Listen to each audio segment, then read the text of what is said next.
going to be examining the social stratification using the sociological imagination.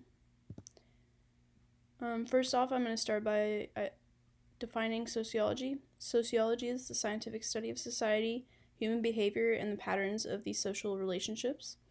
It involves examining social institutions, structures, and processes that shape individuals and groups. So the sociological imagination was first introduced by C. Wright Mills, and it encourages individuals to relate their personal experiences to broader social structures by analyzing how their personal issues might be linked to public issues. An example of this might be an individual who's unemployed taking a look at whether the unemployment rate is higher for the overall population or if it's just them. Social stratification is the arrangement of individuals or groups in society based on status, wealth, power, education, or social prestige. As you can see in the picture below on the right, it's very easily depicted in a pyramid because there are different levels to each social class, and as you can see, the higher class tend to have less people, while the lower class is where most of the population lies. How social stratification impacts society. It can create inequality in access to resources.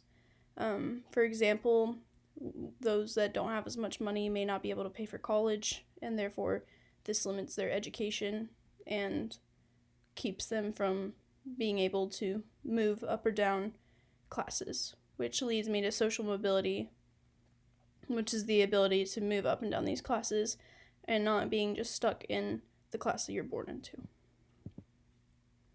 Social stratification and meritocracy. Meritocracy is the belief or system in which individuals achieve social and economic status. This means that those that have the best abilities, talents, and efforts, those that work the hardest, will be the most successful and have the highest social status. And a great example of this is the military. Those that work the hardest and follow the rules and have the greatest abilities are those that are promoted the highest. And it allows for social mobility up and down social stratifications. Social stratification and social capital. Social capital is the idea that you gain resources through others that you are connected with. That's why those that have a bigger network have more connections for job opportunities, education, many different things. It's very common for those that have bigger networks to be of higher social status. The social stratification and intersectionality is the idea that you are examined by multiple social categories at the same time, such as race, gender, class, etc. And this also can affect your social class.